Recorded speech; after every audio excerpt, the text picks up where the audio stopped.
Fala pessoal, boa noite, que eu gravo aqui durante a noite, mas se você está assistindo de dia, bom dia ou boa tarde. E vamos nessa. Galera, preciso investir num software aqui para gravação, porque eu estou gravando essa aula pela terceira vez. O negócio estava dando problema, aquele negócio de ficar mudo, enfim. Vamos nessa. Para quem estiver acompanhando na planilha, nós vamos começar aqui a marcar criminalística. Correto? Com isso nós vamos ter estudado 20% da matéria, vai ficar pendente a 80%. Vamos lá, criminalística. O que é a criminalística? Criminalística é ciência forense? Não, ela não é ciência forense, tá? Ela faz parte da ciência forense, utilizando vários conhecimentos científicos para a resolução para dar uma resposta à justiça aos quesitos feitos, entendeu? A indagação ali numa cena de crime. Nós vamos ver isso melhor. Vamos lá. É uma ciência multidisciplinar, ou seja, porque ela utiliza de várias dessas ciências aqui. Temos uma certa aqui na medicina legal, mas nós vamos já ver uma diferença entre elas. Ou seja, ela utiliza de vários desses ramos do direito, né? Fora aqui, ó, balística, documentoscopia, perícia em local de crime, química forense, biologia forense, engenharia forense, informática forense. Ou seja, ela utiliza tudo isso para que nos vestígios de um local de crime, tá vendo aqui? Temos os vestígios, corpo de delito, tudo que está acontecendo no local de crime, ela vai aplicar esse conhecimento, hora desse conhecimento, hora esse, para a resolução de alguns conflitos, ou seja, análise de interpretação de vestígios encontrados com a finalidade de produzir uma resposta técnica de interesse da justiça, ou seja, vai ter um quesito sobre o crime, ele vai pegar esse vestígio aqui, vai aplicar conhecimentos científicos sobre ele, para poder, de forma técnica, responder alguma pergunta que pode ajudar a solucionar o conflito, o caso, né? Vamos lá, então, criminalística. Criminalística é igual, então, ciência forense? Já vimos que não, né? Ela faz parte da ciência forense, mas não é igual. Fazendo uma analogia ao corpo, a mão é o corpo? Não, o corpo contém a mão, mas a mão sozinha não é o corpo. É mais ou menos isso, tá? Vamos seguir aqui. Aí a gente vai e marca aqui, ó. Tudo isso aqui, essa ideia, esse pensamento de pegar as ciências, esses conhecimentos científicos, empregar no local de crime, nesses vestígios, para dar uma resposta técnica, essa ideia de fazer isso, a primeira pessoa que pensou em pegar isso aqui e utilizar assim, foi esse cara aqui, ó, Hans, que eu não sei pronunciar, tá? Hans Gross, alguma coisa do tipo assim. Ele utiliza esses métodos científicos para solucionar casos criminais. Ele primeiramente pensou nisso. Então, por isso, como foi ele que pensou nisso, quando perguntam quem é o pai da criminalística, é ele. Por quê? Porque ele pensou em juntar esses conhecimentos e aplicar aqui, tá? Aí, com o passar do tempo, nós tivemos lá em São Paulo, em 1947, o primeiro Congresso Nacional de Polícia Técnica, que começa a levar isso aqui mais a sério, mais à frente, entendeu? Mas vamos falar aqui da diferença que eu falei que a gente tinha uma diferença entre criminalística e medicina legal. Em alguns momentos elas ficaram ali truncadas, elas ficaram juntas, emboladas. E até hoje as pessoas às vezes ainda acham que é uma coisa só. Nós vamos entender aqui que não é uma coisa só. Vamos lá, criminalística. O que ela faz aqui, ó? Exames de vestígios e materiais no local. Objeto, se houver cadáver, faz exame nas vestes, na superfície, ou seja, extrínseco. O que eu quero que você entenda? Nós temos aqui o local de crime, tá vendo? Está todo isolado. Nesse local de crime, nós vamos ter vários vestígios. Tudo que for vestígio aqui é corpo de delito. São objetos e tal. E aqui a criminalística, ela vai nesse local, recolhe, vê pegada, objetos, o próprio corpo. Aqui ela vai analisar, ela vai olhar isso tudo e vai analisar e vai aplicar conhecimentos técnicos científicos sobre esses objetos, sobre essas coisas, para tentar chegar a alguma solução nos quesitos feitos. Para tentar entregar uma resposta o melhor possível. Ou seja, aqui tem um cadáver, tá vendo? A criminalística vai analisar esse cadáver? Vai, ele também é corpo de delito. Mas ela vai analisar aqui superficialmente a roupa, de repente uma ferida aqui por cima, coisas superficiais, na superfície do cadáver. É como pensa nele como um objeto também no crime, também é um vestígio, ela vai analisar assim. Agora, internamente, ou seja, o exame aqui intrínseco na pessoa, internamente, ele vai ser feito por um médico, né? Então é um exame médico legal. E aqui é da medicina legal, tá? Então ela vai analisar o cadáver internamente. Se foi um PAF, por onde aquele projetil passou, o que ele perfurou, se foi o disparo de arma que matou, se ingeriu veneno, se não, como é que estava, enfim. Esses quesitos técnicos de ordem interna desse corpo, ele é feito pela medicina legal, tá? Não confunde, cara, corpo de delito com corpo, com cadáver, tá? Porque tudo aqui é corpo de delito, inclusive o cadáver. O cadáver também é um corpo de delito. Corpo de delito é tudo que estava no local do crime, tá?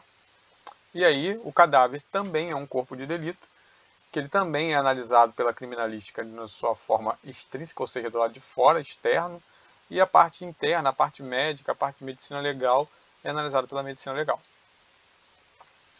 Esse aqui, esse negócio de criminalística, esse nome criminalística, ele já teve vários outros nomes.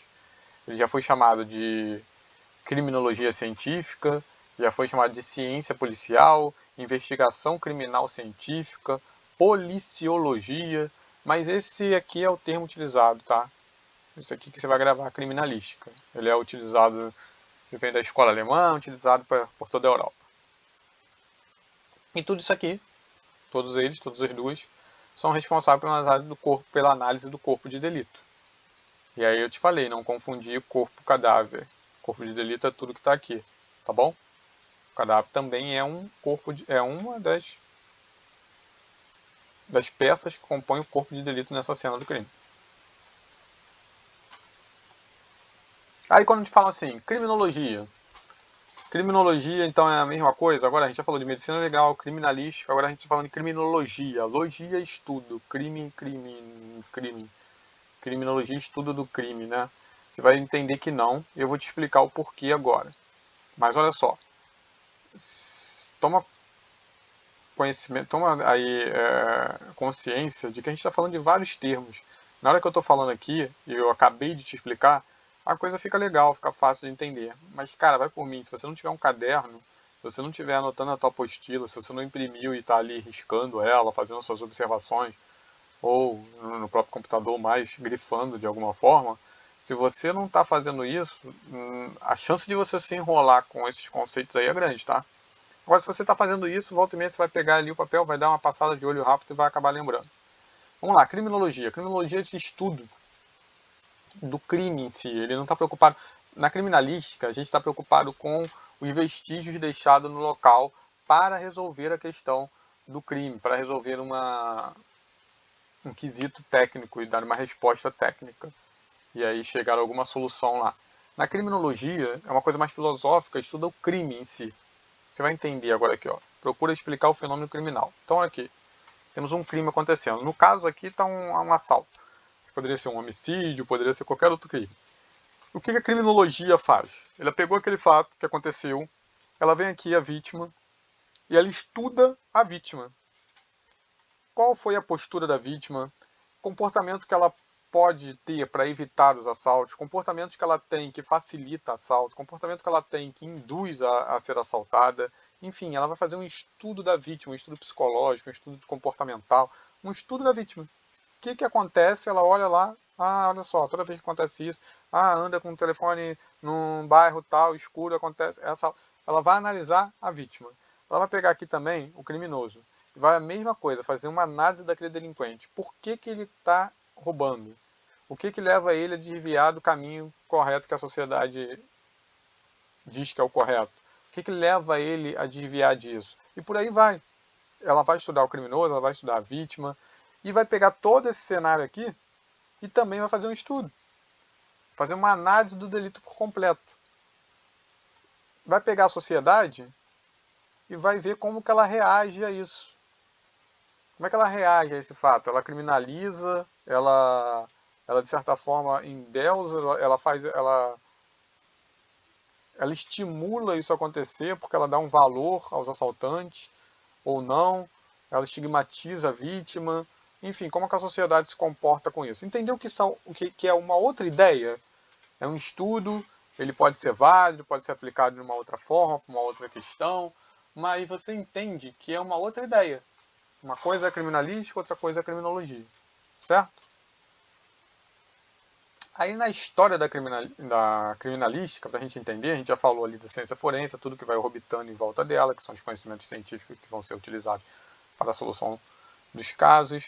Vai pegar todos esses aqui e como é que eles nasceram? Eles nasceram pensando, vamos fazer isso para fazer parte das ciências forenses? Não, eles nascem de forma independente e depois a gente vê que eles podem ser utilizados para a solução de conflito, para a solução dos crimes, tá? Para resolver, pode ser utilizado lá na criminalística. E às vezes até de forma acidental ele descobre-se uma maneira de fazer isso, de uma nova ciência. A fase pré-científica ela não tinha muito isso, que a ciência ainda não estava tão evoluída. Depois a ciência ganha uma robustez e passa a ser utilizada em grande escala.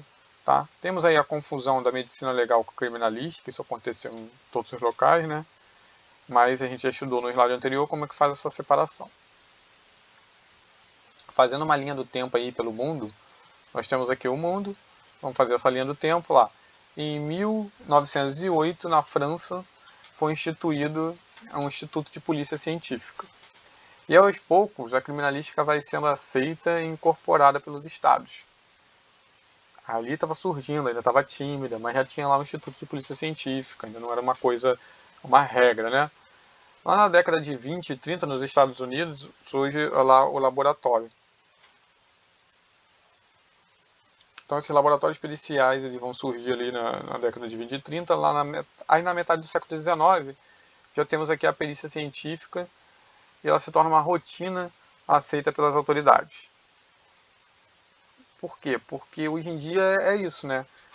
Teve um crime, a própria polícia ela já pede a perícia, o judiciário vai pedir perícia para resolver o crime, então já se torna uma rotina. Hoje em dia, a partir lá do século XIX, vê-se a importância disso e já vira rotina no dia a dia. Quando a gente fala de Brasil também teve essa confusão, né, inicial. E aí, seguindo uma linha do tempo para o Brasil, no Rio de Janeiro, em 1856, já tinha sai do judiciário e vai para a polícia, né, que era a polícia da corte, né? E por isso que era no Rio de Janeiro naquela época. Mas aqui em 1856 sai do judiciário e vai para a polícia. Esse gabinete tinha 2 médicos e 2 professores, os médicos meio que fazendo essa parte, os professores meio que fazendo essa parte, mas a coisa ainda era muito interligada. Em 1856, então, vem para a polícia da corte e começa a ter essa ideia. Em 1877, Agostinho José de Souza Lima ele foi nomeado consultor de polícia. Tá vendo que isso estava na polícia, né? Ele é nomeado consultor de polícia e em 1879 ele ministra o curso prático de tanatologia forense no necrotério oficial. Tanatologia, estudo da morte, né? Forense. E aí a gente começa aqui uma ideia do que viria que ia ser a medicina legal, certo? Em 1907, o gabinete médico legal, e na década de 40, mais ou menos aqui, né, nessa linha de tempo aqui também, 20, 30 nos Estados Unidos, tal, na década de 40, Diretoria Geral de Investigação, que já contava com o Instituto de Identificação Félix Pacheco, o Instituto Médico Legal, e o Gabinete de Pesquisa Científica, correto? Galera, olha só, aqui eu acho que essa ideia aqui é passar, fazer essa linha do tempo ajuda, porque eu não concordo muito de ficar pedindo data, eu não sei como é que a prova vai vir. Ela vai ficar pedindo essas datas aqui, mas eu não concordo muito, então aqui eu procurei fazer uma linha do tempo, a gente bate um papo, conversa, entende como foi todo esse negócio, porque aí de certa forma você consegue ir destrinchando ali uma pergunta ou outra que vem. Agora, se o cara perguntar exatamente uma data, talvez você lembre aqui pela linha do tempo, isso foi antes, foi depois. Enfim, aí eu não sei te dizer se você tem que ficar gravando essas datas, não. Eu não concordo, não, mas tá aí. E se conseguir, beleza, se não, tenta pelo menos entender que na hora você tenta destrinchar lá a pergunta. Aí vamos para a Polícia Militar, que talvez seja interessante uma data ou outra você ter em mente, tá? Na Polícia Militar, em 1988, surge o núcleo do Centro de Criminalística da PEMERG. Tá? Por um ato do comandante, ele cria esse núcleo do Centro de Criminalística da PEMERG. Por quê? Porque ele tinha necessidade de formar os oficiais peritos para responder demandas dele, né? Oficiais peritos militares, ó, com conhecimento técnico e científico para atender as demandas. Ele precisa desses caras com conhecimento técnico e científico para realizar as perícias e responder os quesitos ali da Polícia Judiciária Militar, do Judiciário, do próprio Ministério Público. Então ele agiliza os procedimentos apuratórios onde estão envolvidos policiais militares. Por isso ele cria, em 1988, o núcleo do Centro de Criminalística da PEMERG. Em 1993, com a Resolução 127, ele subordina esse núcleo aqui à corregedoria da PM. Então, hoje, o Centro de Criminalística ele é subordinado à corregedoria da PM. E em 1988, a Resolução 196, denominada do Centro de Criminalística da Polícia Militar, como a gente conhece hoje aqui, Centro de Criminalística da Polícia Militar, tem até uma cola aqui de 1988, que é fazendo referência aqui, quando isso surge na Polícia Militar, tá? Isso vem em 1998 com esse nome, Centro de Criminalística da Polícia Militar do Estado do Rio de Janeiro, tá bom? Seguindo aqui, falando do Centro de Criminalística, nós temos aqui a Polícia Militar e, como a gente já viu, né, uma multidisciplinar, e lá nós vamos ter aqui, ó, balística, local de crime, documentoscopia, merceologia e laboratoriagem. E aí cada um dessas faz o seu papel ali, né? Aplica os conhecimentos técnico-científicos, por exemplo, a balística para exames em armas e fogos e munições, o outro, local de crime, acidente de trânsito, infrações penais, veículos em geral, arrombamento, documentoscopia na adulteração, falsificação de documentos, células, assinaturas e manuscritos, ver se foi a mesma letra, a mesma pessoa que escreveu ou não, enfim. Mercadorias e gêneros diversos ali na menção, laboratoriais, substâncias e materiais entorpecentes, combustíveis, remarcações, adulterações de chassi, enfim, aplicar esse conhecimento técnico e científico para poder responder aos quesitos. Então é isso. Aqui a gente está gravando essa hoje. Se não atrasar, porque a gente está um pouquinho atrasado, estou tentando colocar em dia, mas se não atrasar, vai ser nessa data ou um pouquinho só depois. A gente vai estar gravando essa, e no dia 18/8 a gente deve estar fechando a apostila de criminologia. Criminologia mole? Criminalística. Criminologia a gente já viu que é diferente, né? Tem mole aqui, ó, criminologia. Não é apostila de criminologia, é apostila de criminalística. Então a gente deve estar fechando isso aí no dia 18/8. Tá bom? E galera, lembra aí de fazer a contribuição, isso aí ajuda e isso anima, tá bom? Vamos seguir. Um abraço a todos.